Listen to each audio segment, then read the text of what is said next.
Hi అండి అందరికీ. నేను మీ సీత. ఎలా ఉన్నారండి అందరూ? బాగున్నారు కదా? నేనైతే చాలా బాగున్నానండి. మీరు కూడా బాగుండాలని మనస్ఫూర్తిగా కోరుకుంటున్నాను. ఫస్ట్ టైం నా వీడియో చూస్తుంటే ప్లీజ్ సబ్స్క్రైబ్. ఈరోజు రెసిపీ వచ్చేసి పుట్నాల పప్పుతో చట్నీ అండి. ఈ పుట్నాల పప్పు చట్నీ చాలా సింపుల్గా టేస్టీగా చేసుకోవచ్చండి. మన రోడ్ సైడ్ బండి మీద అమ్ముతూ ఉంటారు కదా, ఆ టిఫిన్ సెంటర్లో తింటే చట్నీ కోసమే తింటూ ఉంటాం కదా, దాన్నైతే మనం ఇంట్లోనే చాలా టేస్టీగా తయారు చేసుకోవచ్చండి. నేను ఒక కప్పుతో పుట్నాల పప్పును తీసుకున్నాను. ఇప్పుడు స్టవ్ వెలిగించుకుని కడాయి పెట్టుకున్నానండి. ఆ కడాయి వేడెక్కాక ఒక టేబుల్ స్పూన్ ఆయిల్ వేసుకున్నాను. ఒక 4 పచ్చిమిర్చిని అయితే ఇలా ముక్కల కింద చేసుకుని వేయించుకుంటున్నానండి. ఇలా వేయించేసిన వాటిలో నేను ఒక కప్పు పుట్నాల పప్పుని తీసుకున్నాను కదా, ఆ పుట్నాల పప్పును కూడా కొద్దిగా వేయించేసుకుందామండి. ఇలా వేయించేసుకున్న ఈ పుట్నాల పప్పు దోరగా వేగుతూ ఉండాలండి. ఈ పుట్నాల పప్పుని సిమ్లో పెట్టుకుని వేపుకోండి. హై ఫ్లేమ్లో పెడితే మాడిపోతాయి.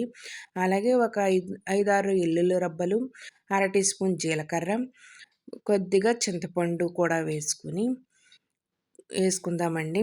అలాగే కొద్దిగా కొత్తిమీర వేసేసుకుని బాగా వేయించేసుకుందామండి.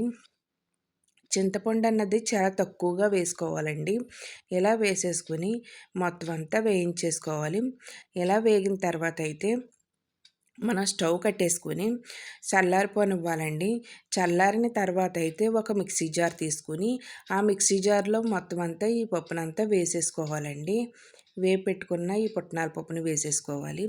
వేసేసుకొని మెత్తని పేస్ట్ లాగా కొద్దిగా వాటర్ పోసుకుంటూ మెత్తని పేస్ట్ లాగా అయితే మనం ఆడుకోవాలండి.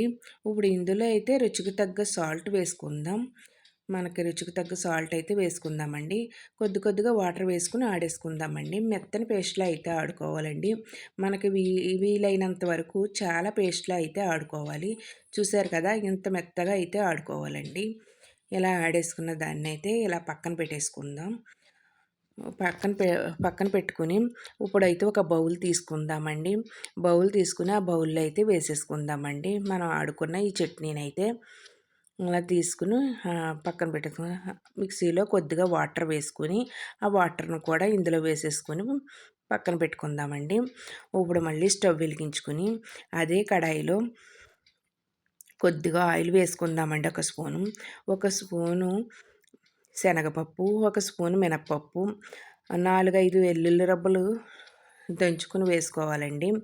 చితగొట్టుకుని వేసుకోవాలి. ఈ 3 కూడా బాగా వేగిపోవాలండి.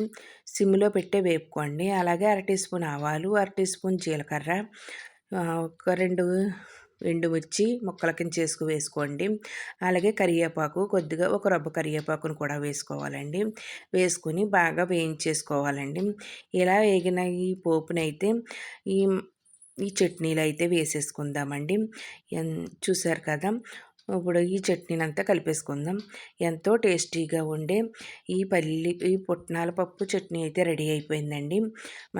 మన రోడ్ సైడ్ తింటూ ఉంటాం కదా టిఫిన్స్, అదే టేస్ట్తో అయితే ఉంటుందండి. చాలా బాగుంటుంది.